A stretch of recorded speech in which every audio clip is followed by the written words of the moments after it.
Yes, guys, that's what's good, right? So, I live in this like weird little country. It does weird things, and upon it doing weird stuff, then expects us to just like remain put or something and not complain. So now that you've understood all that, seeing as South Africa's like all defeatist against black people, however, being a black country, having largely a black government, I therefore would never have chosen to live in any kasi anywhere once I got out of the kasis, because I made an observation that there were benefits in the burbs. Why? Because I noticed that people that were living in the kasis, even if, mind you, listen to this, okay, like please, let's just take this in one stride, let's do that. Even if the kasis or the burbs, sorry, I do apologize, even if the kasis were in close proximity to some burbs, nonetheless, electricity, for instance, provision of such a resource as that, was still strangely partial between Alex and Santon. Weird. Still strangely partial between Deep Sloot and, like next door Ramsar. For real? Still strangely partial between Soweto and, like, what is this? The southern parts of Johannesburg that are, Burby, that are suburbs, like Oakdean and stuff. There was still more electricity in Oakdean than in Soweto, but like y'all are so close to each other. I mean, really, if this is a regional issue, what's going on?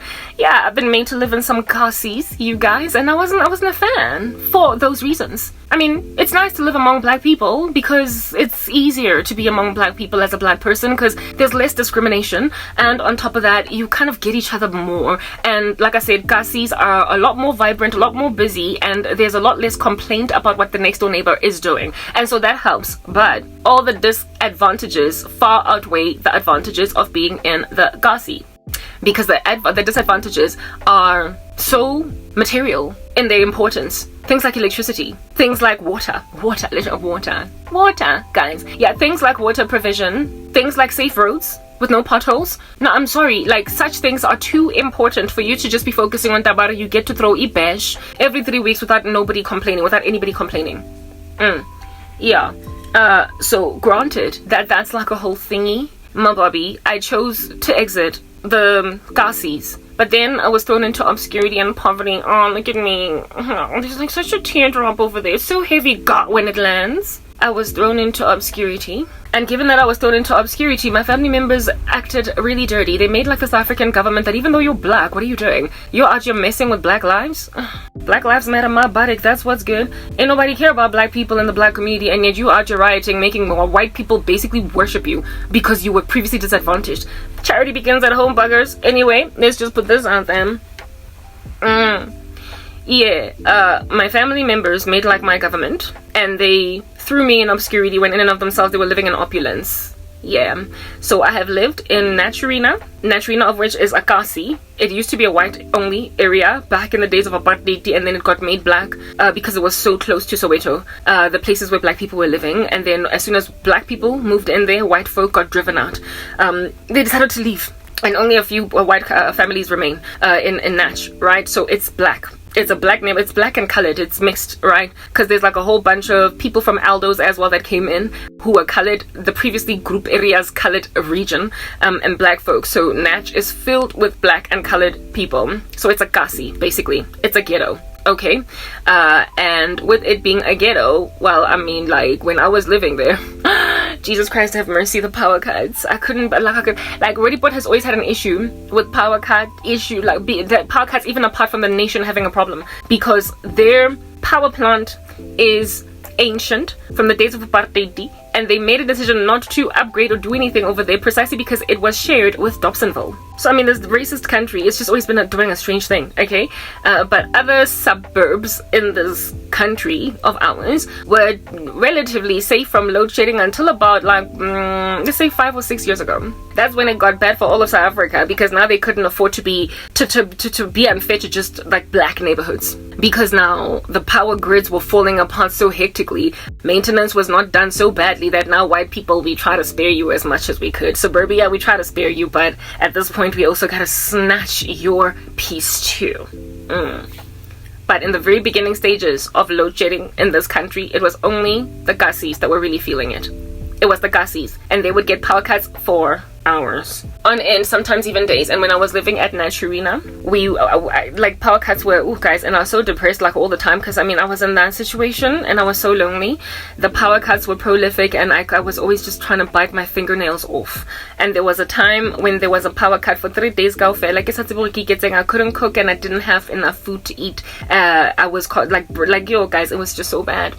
I don't even know how I made it, and I was all by myself. Yeah, I mean, you would imagine that, God, at least the part that, yo guys, it was so bad. I would sit in my car and I was in so much pain during that time. I was in so much pain. I could not afford to live without electricity, and yet I would get these like hours upon hours. Like this power cut crisis that we're dealing with now in the country, it had yet to reach that height, and yet at Naturina we were already experiencing it. And then there was a day when there was no water for like about 3 to 4 days too. What's that about, eh? I mean, like in this particular neighborhood, if there's like a burst pipe somewhere, the water will be back within 24 hours. When Naturina, if there's a burst pipe, you like literally sit around for almost a week with no water being restored to you. Why? Let's see on the grid, where is this like disturbance of peace? Okay, just switch off all the water so that we're not wasting water, but then we'll go and patch it up after 3 days while citizens are just dealing. So those were my experiences with Naturina, and I was basically just kind of biting pulling out every hair out of my head. And Naturina was the next place where I was made to live by my family. The first one, however, was Cosmo City. And in Cosmo City, that's the story that I'm actually trying to tell. Yeah, Cosmo City, yo guys, as in it was a Kasi, and just like Kasis, it was always loud and everybody was cool with everybody doing whatever everybody was doing. Whole bunch of people. It was so, oh goodness, guys, yo, yeah. It had been a minute since I lived in the Kasi, and it was just so taxing for me to be there. The dirt, guys, the dirt, like, so handover process for complexes. Like basically what it is that would make an apartment complex feasible to live in according to government standards, that was not honored. Like, you cannot move people into an area where it is that they cannot safely dispose of garbage, because that is a health risk. Yeah, the developer who built the townhouse complex where I was staying moved people in without there being anywhere to dump trash, and also have that trash successfully collected on time. So every so often it would like really stink in the whole complex because of trash, and people would also put the plastic trash just outside their houses. So every so often I would open the door where it is, because we lived downstairs. I would open the door where it is that we lived, and there would literally be like just maggots right by the door where it is that I was at, and it was my responsibility to clean those maggots away. Now, if at all you had known me from high school, there was a time when we were studying the earthworm in biology, and as much as I was a good student, especially for biology because I really loved it, I kind of needed concession. I needed concession with the earthworm because I was too squeamish. I could not deal, to a point where my teacher was like, it's okay, Karabo, fine, it's okay, you can just study it on the textbook and look at the images. You don't have to look at the actual thing, because she saw that I was not able to deal. I couldn't handle watching a living earthworm just moving. I could not actually, work with it. I couldn't. And my biology teacher was like, it's okay, it's fine, just study from the textbook. You don't gotta see a live earthworm. There is no marking, no test, no dissection that's going to be happening with this. Just sit there in a corner. You don't gotta participate. So I have a thing about slithery, like centipedes, millipedes, worms, I can't. Snakes, I can't. And here it is that I was dealing with living maggots. And if I didn't remove them, who would? I had to basically sucker up what it is that my biology teacher gave me concession to do when I was a kid. I had to just deal and clean these things off.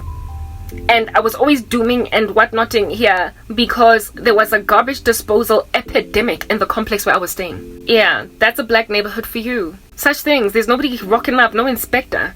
There's nobody that can actually raise a case with the health, minister or the health. You get bored of the region and actually get the matter looked into, and so therefore hook up some proper dustbins, shall you? Hook up some proper garbage disposal mechanisms Insist on it. Insist. Like, yeah. Yo, guys, that's what it is that I was dealing with, but that's not what it is that I'm even out here trying to talk about. Black folk that throw other black people into obscurity because you want to make them feel all sad inside. You want to make them feel uncomfortable. You want to make them feel like I'm arrived and you are not.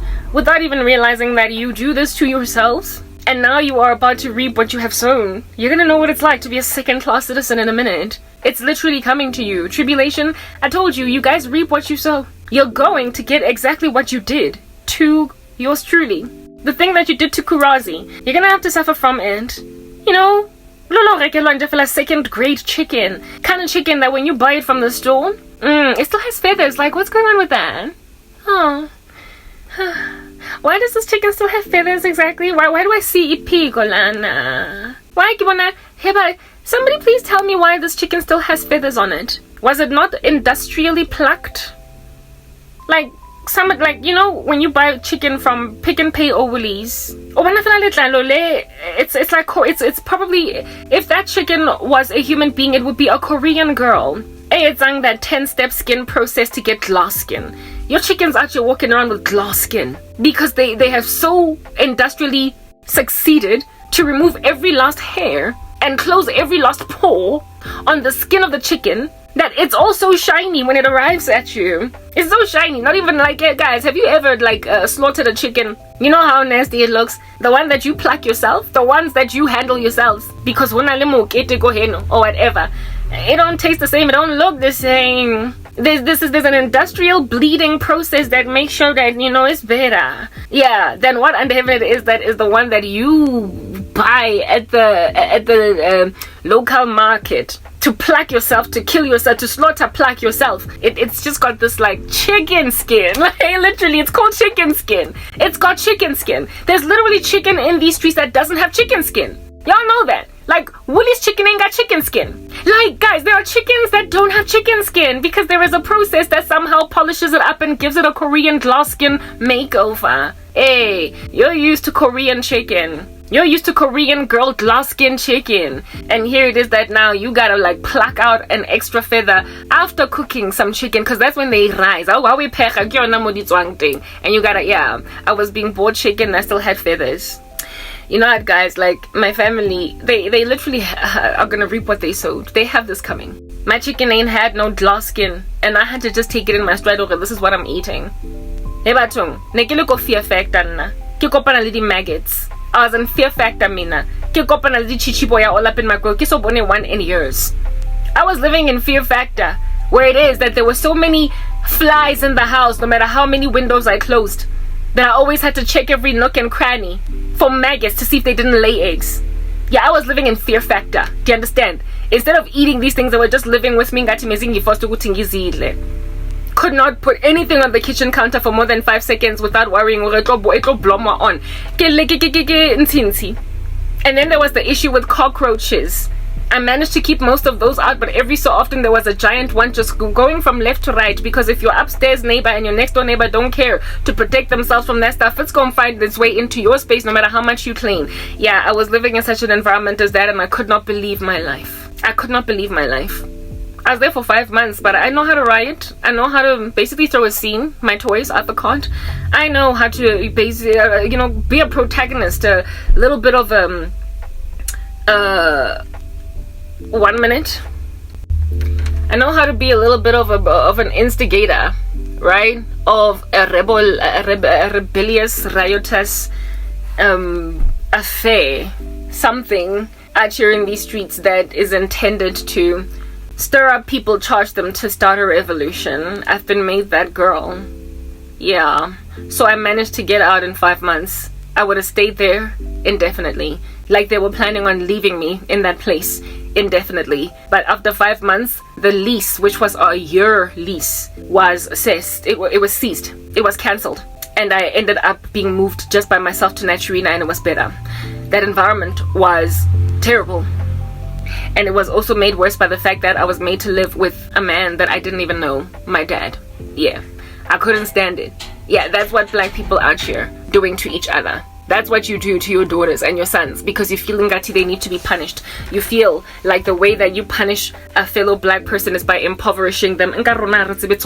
Like, we don't know, like, poverty. We don't, like, black folk are born and bred and made in the center of poverty, and yet you feel like you can punish a black person successfully by attrition, torture them with poverty. Yo, and the thing about poverty, if you've never lived in it but you're a black person, it's almost like a dormant gene. Do you understand? Survival of poverty by black people is a dormant gene. It's just lying there waiting to ultimately come to your rescue when you finally do experience poverty, so it won't ransack you. We are clean in poverty. We don't look poor in poverty. We don't age because of poverty. Our skin does not sink in. Our eyes don't become sallow. We don't become bloodshot because of poverty. We don't suddenly experience what it is that when people are thrust into a great deal of poverty, they then now all of a sudden look 27,000 years older. Because, like I said, poverty for the black person is like a dormant gene. If you're not born in it, it's okay. The gene is just gonna sit there and do nothing. It's just gonna hang. Yeah. But that dormant gene will become dominant the moment you throw a black person into poverty. They won't just cave. They won't just sotlecha and bafokotswe because now they're poor. Because it's just built in us. It's like a generational blessing that way. Deal for poverty. Being able to just deal with it for black people is genetic. It is a congenital, what shall we call it, a defect? No, it's a congenital birth anomaly, but it is not a defect because it comes in hella handy when you throw each other into the defeatist thing that you always are throwing each other into, black folk. I don't know any single black person that's been made poor that did not still look hella good for somebody suffering the way that they're suffering. It's in our genes. But black folk, because you're defeatist and you like throwing each other under the bus and stuff like that, yeah. Every so often you think that just because a chick was born into a snobbish family.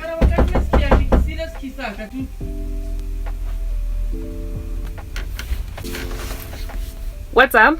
I just got into a massive altercation with some black people. But it's okay. I'm gonna calm myself down. I'm going to speak. I'm gonna do what I need to do, following which I'm going to just carry on with the day, because every single time I'm under this kind of attack, and every single time I am being forcibly pushed into a corner to commit suicide, they manifest demons and they treat me like trash. Like, I just got yelled at right now for something I didn't even do.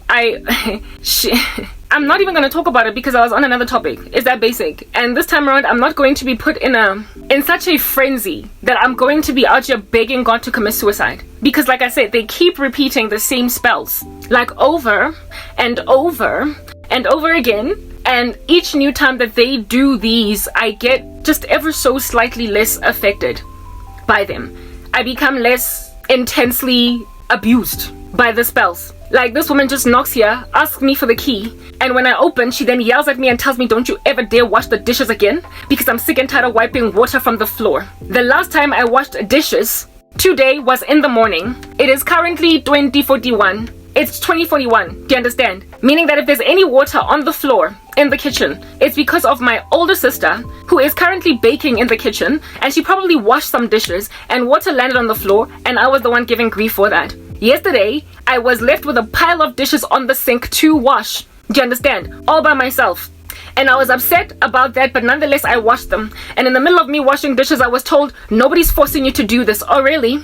Because if I were to walk right past these dishes and not wash them, tomorrow you're going to tell me about how I'm just a bum, I'm lazy, I do absolutely nothing in this environment, and yet I don't want to pull my weight, do my part. The part of which that I am apparently supposed to do is pretty much cleaning the whole house. Yeah, and not just the one dish, while everybody else just gets left to do absolutely nothing. So I told you guys that in this environment, I dot my I's and I cross my T's. In this environment, I do absolutely nothing out of line, lest such a thing as this should come. But I did let you guys know that this guy from America, come hell or high waters, by whatever means necessary, he desires to have me gankane by fire and by absolute force, alongside a whole bunch of people trying to pressurize me into marrying just anything that comes along, offering itself to me on a silver platter. Any dirty set of loins, I must just grab them and make a baby with them. Yeah, given that that's what people are actually trying to do with sorcery, I then get what is this whole situation with my mistreatment by my family. I get voluminously mistreated by them. So I will one day just run to an HIV positive man in America and be like, you know what, I'll take it. I'll go on PrEP. I'll go and eat a whole bunch of ARVs. And even though you're going to bewitch the crap out of my life for the existence, that I will still be here. And even though I'm also going to be nursing you while you're passing away from full-blown AIDS, I'll take it because it's better than this trash. That's what people are trying to do.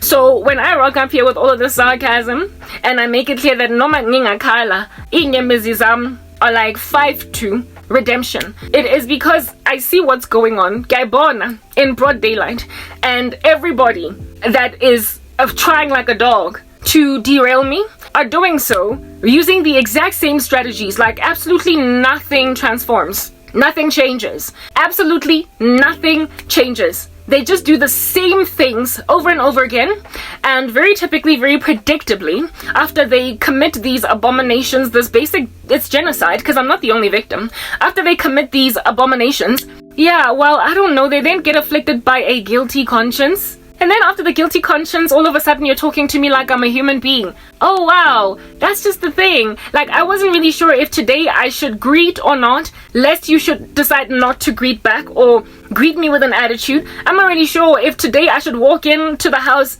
at all or just wait for you to leave the room lest my very presence irritates you. I can show around you, so I gotta have like some kind of you know, like a litmus test that I must walk around with to gauge, like test the air, just check the air in Jafela, the atmosphere, just put a litmus test inside the atmosphere to see if it's safe to walk in or is it not. But I mean, if my bladder is hella full and I gotta pee, I gotta walk into a house where I'm being yelled at for the whole duration as my urine drops into the toilet. Have you ever peed at such record speed, like literally pushing your urine out of your bladder so you can finish like real quick, or even if you need to do the number 2, have you ever pooped so hard, like proper, literally just with all the thrust in your body trying to get that dump out so you can wipe yourself, wash your hands and get out, because in the middle of you doing all that, somebody's busy rapping on, trusting that if at all you were not in need of the toilet, if you did not need to poo or pee, you would not sit that out. It's written in God's word that like a constant dripping on a rainy day,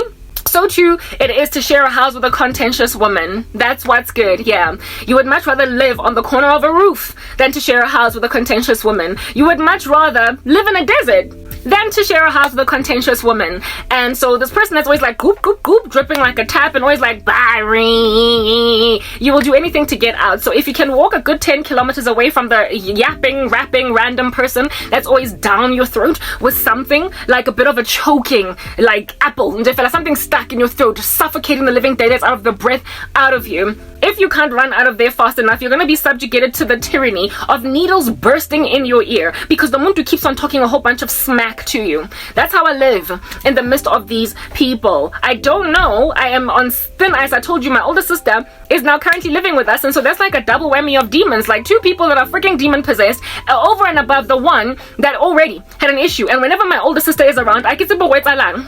I really don't know how this stuff works, how entities work, but all I know is that when people that are of the kingdom of darkness, when they come together in the presence of a Christian, they worsen, they get worse. Do you understand? It's like just like it is written in God's word, where 2 or 3 are gathered, there he is with us. That's what is written. So you can trust that where 2 or 3 demons are gathered, there too are the kingdom of darkness people gathered, and there is more power, just as it is written in God's word that 1 brings down 1,000 and 2 brings down 10,000. So you can trust that when 2 demons come together, then they can do a lot more damage, like on a like exponentially. The growth is not linear. It's not like 1 + 1 = 2. It's like more like 1 + 1 = 10. Yeah, that's what it is. And so the climate of demonic attack against me when she's around is just through the roof. It's astronomical. So whenever my older sister's around, I'm hostile against everybody. I'm quiet against everybody. My mother's wickedness ramps up like literally to the nth degree, and I gotta tiptoe around everything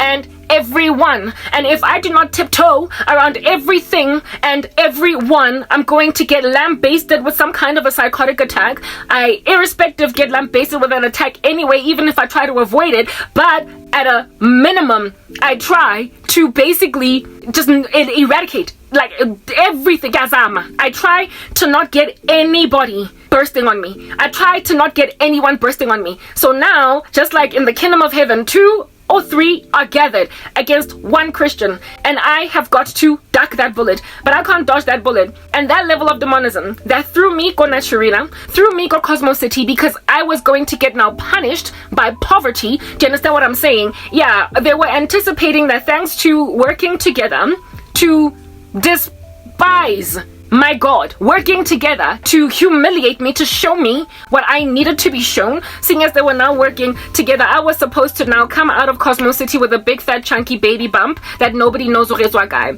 I was supposed to come out of Naturina with HIV. I was supposed to come out of Naturina having settled, having compromised, or maybe even in a body freaking bag. I was supposed to finally do whatever the occult wanted me to do. But that's just the thing, black people, we need to talk. Like, let's have a conversation. Like, this is what you do to each other. You are full of psychosis, all of you. Like no man's business. And then you throw black people into obscurity to handle them. People that are in your families. You sacrifice, literally, your own family members. Into cauldrons. I spoke the other day about how it is that lafisana very easily, like the moment you want to make a quick buck, an easy buck, a sangoma will tell you must give me someone in your family, and you just easily just feel like vomit. Karabo, Jabu, family member names that you're happy next week. We gotta go to Nasia West Park Cemetery to bury someone. We have got to go Avalon or whatever, or go Lenasia. You get my point. Next week, because Jabu just had to get the job promotion. Jabu was tired of obscurity. Interviewer for jobs and not getting anywhere. So really and truly, like, it's okay. It's just another person, Jabu, for you to drop Utepo dead. Hey, Utamba, Umtwagi, cousin yako. It's nothing. Your brother, your little brother's Busiso, there are more where they came from according to Ujabu. Usbusiso Omunyuzo figure next year. Uma's gonna give birth to a daughter in 2 months. So really, she's not gonna miss Usbusiso. You think human beings are replaceable, expandable just like that. You easily just vomit the names of family members and human sacrifice rituals just so you can get away. And with all that, just so you can get imali. So you can enable yourselves along. So it is therefore feasible in a black country run by a black government for there to be Alex right next to Santon, because in black freaking families, you've got a person living in Santon and another one Urutinko Mukukun. You've got like a whole Deep Sloot versus Remsach or Maldus Drift situation, literally in your own backyard, where it is that you're living in opulence in a house and your child is living in the back of it in a shack, gathering dust, unable to come up for air, essentially just dying. But really, it's a necessary evil because I gotta get to where I gotta get tomorrow.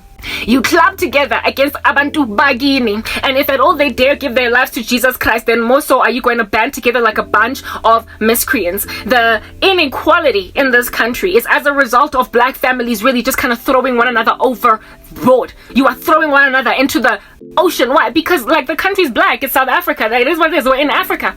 So it's a black country. So if you go and you decimate black folk, of course the whole country's gonna fall apart, especially if its government is also black. Especially if its government is also black. It's so shameful what in the world under heaven is going on in South Africa with this whole black government thing, that we are literally living far, like our lives and infrastructurally and in terms of provision by our governments, if they fall far short from an oppressive regime we used to belong to. Apartheid better provided for citizens than what the black South African government is doing. And that is a shame, because it is trying with every bone in its body to prove that it wasn't broken but you try to fix it. They're trying to say apartheid wasn't broken but you try to fix it. That's what people who are still racist with that old school mindset are thinking. It wasn't broken but you try to fix it. And indeed they look right now, ain't got to they're accurate. Why? Because look at what under heaven you have done to South Africa black people the moment you took power. You destroyed the country. Look at what you do to each other. Look at what you do to each other. A woman that's already on the precipice of suicide and you're going to try and push her over the edge. That is already seriously ideating suicide. You are going to go and just add salt into that. And the audacity. They're gonna have the audacity to go and grovel and moan over the corpse of which, let me save this content. The corpse of which, the cadaver of which, okay? When you are calling the coroners, first of all, when you are screaming and yelling and crying that somebody has passed away, and then the neighbors come and ask, oh my goodness, what happened? How can we help? and then you tell them my daughter committed suicide, the neighbor's going to be like, goodness, I saw it coming. Like, that's literally freaking what would happen here. This woman opposite would say, I saw it coming. The neighbors, Kamona, the white couple, the young white couple, even though they don't live in this complex, they're opposite us. They would see that they would basically have made an observation, even though we don't even talk to them. We don't talk to them. We don't have relations at all, Nabo. We just kind of see each other, and every so often maybe my mom might greet the guy, Akamubon. But like, we don't have any relations. However, if I were to commit suicide and that whole raucous basically ruminate through my neighbors, this whole complex, that would not have seen it coming. Why? Because this whole thing has been going on for freaking years. Years. There was a time when some guy tried to intervene and was scooted away by my mom's lies. And the other day, that same guy was the one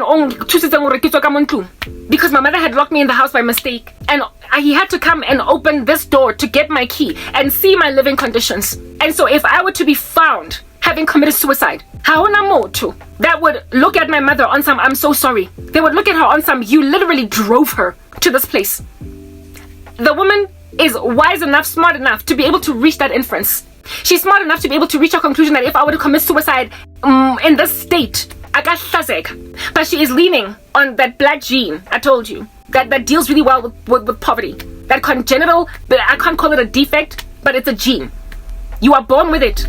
And even though you are born in a middle class family, it's almost as if the Lord has inbuilt inside these black people an ability to survive poverty at such extremes, because one, the world is really unfair against black people, and so they just leave them to die and rot and pass away. That's what's good. And secondly, black people don't care about each other. And so given that black folk don't care about each other, the Lord has just made it possible for black people to bounce back, to survive black neglect by the world and other black people. And so therefore, what it is that was done to me being thrown pillar to post, where there were maggots on the floor, me being thrown pillar to post by evil people that are just looking at me and tell themselves it's every man for himself. Labo jabu nalabo refilwe, nalabo newo, nalabo pinky. You get my point. All of these diners in the black community that upon them going through a hard time, nyana, going to a sangoma asking for help, and the sangoma's like, you gotta give me one of your family members, they easily can just bodla igama lika Karabo. They just easily vomit igama lika Karabo. Next thing, Karabo's been involved in a car accident, so of course it was really cheap for my sister and my mom to sell me. It was really cheap for my whole family to treat me like this. This thing that I'm going through right now, that I'm enduring. Like right now, my little sister, the way that she copes with this evil, Yamona, the way that she is basically trying to pretend that there is nothing wrong. I told you, my little sister's like, she grew up as a child soldier. She grew up in rubbish. There was a time when she was prepared to hear the gospel. The past days I've been speaking about how it is that we have got to go home. Because if the Lord does not rapture the body of Christ, if he does not take us out of here, no flesh would be saved. I've got a freaking terminal illness, even though I am healthy. I've got a terminal illness, get healthy. Do you understand what I'm saying? I am utterly and comprehensively healthy, and yet I'm still dying. Because that's what black people are doing. So now if you're a child that's ever grown up in this level of evil, and your conscience is beating on you, and so too are the invisible qualities of God beating on you, what are you going to do? What are you going to do? You are being raised to be nihilistic. You are being raised to ignore a travesty in the room, and you are being made to believe that this is okay. That's what's good. And however, God has got a conscience that he put in you. And the Lord has also given you his invisible qualities that you might be able to see past, that you might be able to see past the nonsense of your sister, so that you can be able to basically navigate your way around an evil family that wants you to inevitably end up in hell as they're going to hell. The Lord gives you a conscience and his invisible qualities. And how does my little sister deal with that conscience that is beating on her? However, she's got this resistance coming at her. She's got this resistance coming at her, telling her, leave it alone. Leave it alone. Leave it alone. This is nothing. It's normal. It's normal. When you normalize rubbish in front of a child that has got an internal conflict, what does she do? Exactly what my little sister does all the time. She just leaves. This kid lives away from home more than normal. As soon as she could, she started doing that. As soon as my mom gave her permission, as much as she wants, she did it. She capitalizes on it. There are some times, like, and not even 1 week, in any given year, that goes by where my little sister is at home all week, Monday to Friday. I don't know about you, but when I was growing up, I loved home. I loved home. Anyway, I didn't want to sleep anyway. I liked my own bed. And indeed, just as my little sister too, she also likes her own bed. That's why she keeps coming back. But it's freaking hard for her to stay here for more than 5 seconds. She can't. She ends up going all over the show. And as if we are with boyfriend or with best friend or what's going on. The other day she was even considering, even though she doesn't even earn enough money, like not sitting, what is this? Like coming together clubbing with somebody, like maybe some roommate, that whole thing. She wants ufunupuma. What else am I? Why? Because she cannot deal with the internal war. The world is telling her A. God is telling her B. And she is making an observation of C. And she does not know how to reconcile all that. And so all she can do is just go to where it is that normally. All she can do is live among people where their families are not as messed up as her own family. She can only go and basically immerse herself around a boyfriend maybe that does not have the level of chaos that she has. All she can do, first of all, she's made an observation of my innocence. And yet despite my innocence, she has also mistreated me violently. And with that mistreatment, she always gets attacked by a conscience of which that beats on her down so badly that rather than have to deal with a conscience that's afflicting the living daylights out of her, what am I? And every time after my little sister leaves, because of the way that my mom just treated me, my little sister, of which will have also stood with her, she supports them. Last time I had a big fat brawl, an argument with my older sister, and my older sister and my younger sister, they ended up having a conversation about me in the toilet, in the bathroom, and I just had to come beside. She is being made to support them, stand with them, because they're the only ones that are standing with each other. It's a triangulation. Do you understand what I'm saying? But to continue to get away with murder. Bayasizana. And if I were to commit suicide, my little sister would be freaking shocked out of her mind.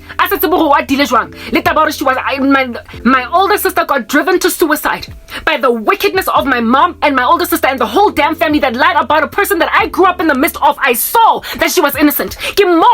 She was above reproach in front of me. She was living an above reproach life in front of me. And I still mistreated her because they all made me feel like it was okay to do that. And now she's dead. And she would not be able to deal with the guilt that would follow her for the rest of her life. She would always remember how innocent I was.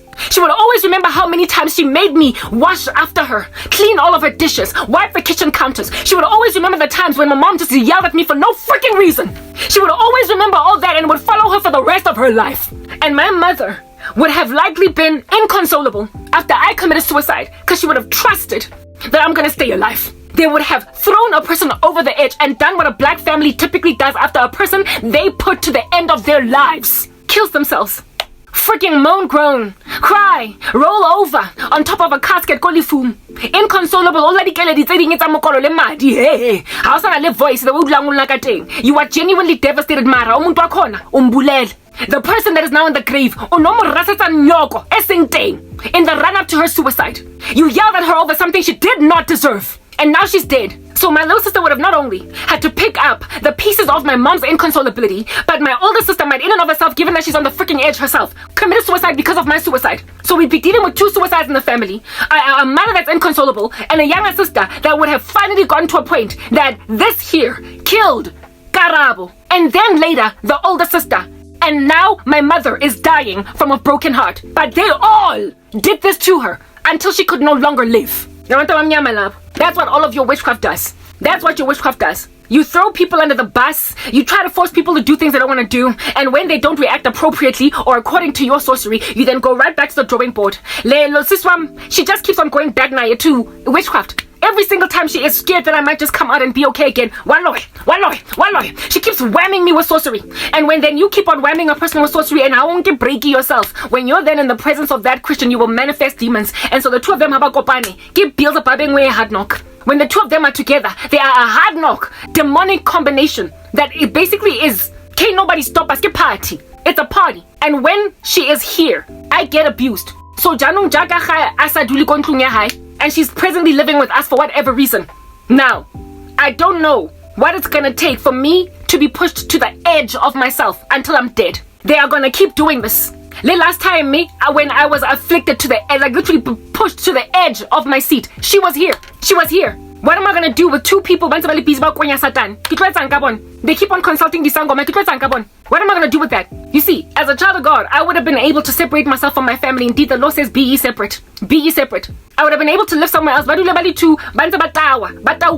their sorcery. They can live together on their sorcery. They can do that. Insofar as I'm not in that midst, but I cannot choice to do why. Because the insensitivity of the black community has impoverished some black people so badly that they gotta live amidst abantu that drive them to death and then have the brazen audacity to tumble around on their casket at the funeral. Had the brazen audacity to gyokhala. You must understand, people in this complex, once my mother yells and says my daughter's committed suicide, they would wag their heads. They would wag their heads because they would have seen it coming. Kodwa nabo, they were standoffish. They just stood back and watched the woman literally waste the life of her own daughter. They would have watched the family just waiting for umuntu nje ukuthi azibulale. And even though they would be indeed wagging their heads, like I said, they would have been to a certain extent also guilty because they could have done something and they did nothing. I could end up dead. It's a miracle every single year I enter the new year. It's a miracle. Every single day I wake up and I'm still here. It's a miracle. Every single morning I get out of this place and walk into the kitchen for them to see me. Because any day they could basically be dealing with tabaure. Either my cat would be scratching at the door trying to come in, or scratching at the door trying to get out because I'm dead. Or if at all, it's not my cat scratching at the door. It's a stench because don't nobody check on me unless I go inside. That is going to be so prolific after just a day, maybe two. Because of how hot this environment is, because of my dead body. And that would be what gets me discovered, gets me found. And when the coroner comes, the neighbors would be wagging their heads because they would have seen it coming. They would have freaking seen it coming because my mom's abuse is on a rooftop. It's obvious. It's obvious. Hanamoto, they are ignoring it, kodwa, it's obvious. That's what I'm getting at. It's obvious. That is the neglect of the black woman, the black person, the black child. They get abused until they die. And when the person who killed them is ultimately out here exposed as having killed them, all they do is wag their head at tabaro ubulele motwakohen. Black people are neglected. Black women and black children, they just get left to die. They just get left to die at the hands of other black people largely.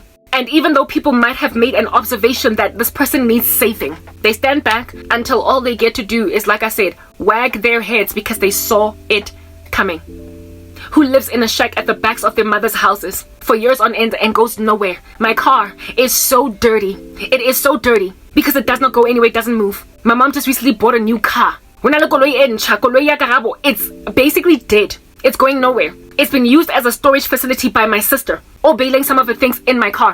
Even though I once bought dustbins to put my things in there so I don't put things in my car, but I've kept quiet and accommodated my sister leaving her stuff in my vehicle. Because I don't want to be dealing with guilt of telling her, but I went and put my stuff in storage bins. Please get storage bins for yourself. I don't want the guilt of having to tell her to do that when she's already going through a hard time. So looking at trash in my car when I took out trash out of my own car. I took out trash out of my own car at my own expense when I got a donation some time ago, and with that money I bought dustbins so that those big large dustbins so I could put some of my things in there outside where it is that they're waterproof, rain does not pierce through. And now there's a whole bunch of stuff dumped in my vehicle, the people of which that keep on dumping stuff in my car can't even appreciate me for just sitting back and allowing that to happen, even though I took things out of my own car. So those observations would be getting made. And then they would have to come and clear this particular environment, and then they would see the conditions that I'm living in. They would see the conditions I'm living in. They would then have access to my YouTube channel. My family members wouldn't. They would get severely humiliated by my death. And I am not here trying to spare them from humiliation because I literally don't give a damn. I don't care. I am sparing myself from sinning against God.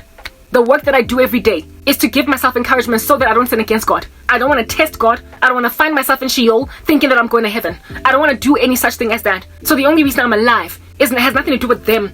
It has everything to do with my salvation. Work out your own salvation with fear and trembling. Strive to make your calling and election sure. It has everything to do with the pearl of great price that I purchased, sold everything that I have in order to acquire it, that I might enter the kingdom of heaven. This is about my soul, and it has nothing to do with them, because I would give anything for my mother to be handled for what she did to me. I would give anything for my older sister, everybody. I would give everything for my little sister's indiscretions to be exposed as those belonging to older people that created a child soldier, a little demon child, out of a kid that would have turned out alright if she was not raised in the midst of so much evil. My little sister is so disrespectful, I can't stand her. I don't like hearing her voice, I don't like her laughing, I don't like hearing her footsteps, I don't like anything about her. But my perspective is always straightened. The reason why I like nothing about my little sister is because she's freaking mean. She is mean. She is mean-spirited in a way that nobody else is. My mother is not that cold to me. Neither is my older sister. She's horrible to me. She's a nightmarish kid. But my perspective is alert. My perspective is open. I see things as I ought. I recognize exactly what it is that is going on right now for what it is. So I can never blame her for anything. My perspective is in the right place. And with it being in the right place, I therefore can never ever blame a kid that was born literally just 2 days ago, raised in an ecosystem to hate somebody that she doesn't even know or understand. Why I can never blame her. So for those reasons, there's always a soft spot in my heart somewhere for her. Even when she like throws all of her freaking junk in the sink for me to wash, treating me like a domestic servant, I don't care. No, not that I don't care, I do. I can't stand it. That's the reason why when she walks into the room, I get irritated. But irrespective, I always bounce right back to, what do you call this, perspective. The fact that I remember a time when she was willing to listen to reason. I remember it. And so for those reasons, I cannot blame somebody. Like I spoke about this yesterday, over the tribulation, when it comes, when it slaughters the human race, because now we have reached the end of the world. Children are going to become militant because of how irresponsibly they were raised. They're going to become like cannibals. They are going to be made into monsters, just as my little sister is a monster now. However, the Lord is going to be the only one that's going to rescue them out of that. So I can never truly blame them. I can never ever have qualms, truly, with any Gen Z, no matter how disrespectful they are, because I blame the ecosystem they're growing in. I blame the world they're growing in. I blame the earth that has nurtured them to hate people that don't have much, to mistreat people, even though they can't make any sound observations at all of why these people are being treated like this. There is nothing that my little sister can identify, earmark, pinpoint as to why I'm being treated like this. She cannot, with any real sobriety, actually find anything wrong with what I've done. I've done nothing wrong, and she is aware of that. She is thoroughly aware of that, and yet she treats me badly because it's what it is that she is being helped to do. So all of these disrespectful Gen Z kids in the family, the ones that, like I told you guys the other day about the kid who told me that I should go on the side of the street and go beg for money. Yeah, it hurts to a point where I avoid them now. I don't relate with them as much as I used to, even though I love kids, because I don't want to get hurt by some child that does not know what in the world he's doing. I can't stand the way that they mistreat me, but I also cannot hold them hostage. I cannot put a gun to their heads and basically call them guilty for crimes that they committed, because they are a byproduct of the wickedness of grown-ups. We have reached that place. That's why I can't deal with millennials. I cannot deal with Generation X. I can't deal with baby boomers. I cannot deal with anyone other than kids. And even then Gen Zs, I presently cannot deal with them because they've already been gotten to. The only people that I would ever have a chance with right now are Gen Alphas. But at this stage, it's over. When you have so tarnished the earth, when you have dragged the planet's worth of children through the mud like that, and you must understand, guys, Oguti, there's nothing left. The Lord is going to go and take his children, rapture us, and then handle everybody. And so when you're dealing with militant kids, when you're dealing with child armies, when you're dealing with child soldiers, when you're dealing with all of that, understand you manufactured them to be like that. This little zombie child in the house, that is my little sister, she's not even here right now. Because she's always leaving, she's always going somewhere. She's always going somewhere, wherever. I can guys. And that's not even safe. Like as a mother, when your 22-year-old daughter, 21-year-old that lives Montlu is always malunde, and she doesn't even tell you who guy. I mean, every time my older sister asks my mom, where's my little sister? My mom is like, I can say.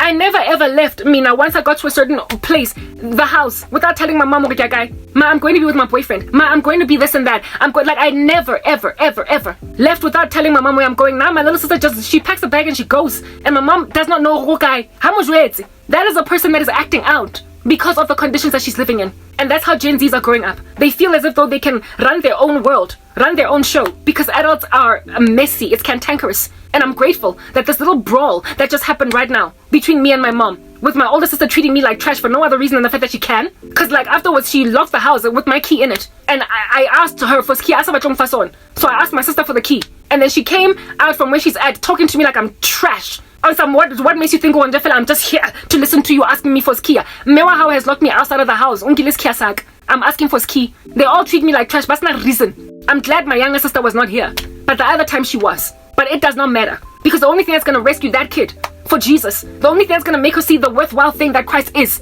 the tribulation. I can't say that enough. La saying, do you understand, black people? Not just black people, but world. This is what you've done to people. It's what you've done to the Generation X. It's what you've done to the future. It's what you've done to the youth. If my little sister is what rubbish she is because of being raised in this climate, if that's what she is, what future is there for the world? Who in the world is going to take on board humanitarian crises in the world? Who's gonna care for the men, women, and children ravaged by famine in the Horn of Africa, in the Tigray region of Ethiopia? Who is going to care about refugees displaced by wars? When kids are as cold as my sister, I'm frankly a refugee. I'm practically a refugee, and she can't care for me, and I'm right in her family. So she will not care about some starving child in Africa. You have no idea what you're doing in these kids. You are making them calloused, apathetic, cold, unfeeling, insensitive, to a point of not caring enough to embark on humanitarian endeavors to rescue the suffering. When you make children so classist that they see nothing about next, got the suffering. When kids are made to not care about the lowly, they're not going to do anything to aid the suffering. They're just going to walk over them. It's about the 2 randa, the 3 randa, the 5 randa on the side of the street. They will never ever embark on basically endeavors to remove the homeless from the street. They will never try to do any such projects at all. It's going to be every man for himself. My little sister has not been engendered in her a humanitarian heart to a point where when her dad passed away, I was there for her. When my dad passed away, she was not there for either me or my older sister. She does not care about big matters. She doesn't go to the basically moral support where family members are concerned or anybody. She's not there. She's a fair weather kid. Fair weather. Because she has not been ingrained in her the importance of camaraderie, of support for fellow people around you. And when that's not been engendered in you, what under heaven are you going to do in the future where there is still all this suffering in the world? Who, seeing as you are the future, as these kids, you are the future. You are tomorrow's Secretary Generals of the United Nations. Are you actually going to care? Or are you rather going to be pushing some other agenda? When you don't care about the lowly in your own family, you can never care for those in the world at large. But you see, that's the thing. The hypocrisy that dwells in the millennial generation, in the Gen X and those going beyond, that hypocrisy is not going to exist in the Gen X, in the Gen Zs, sorry. Why? Because, for what? They,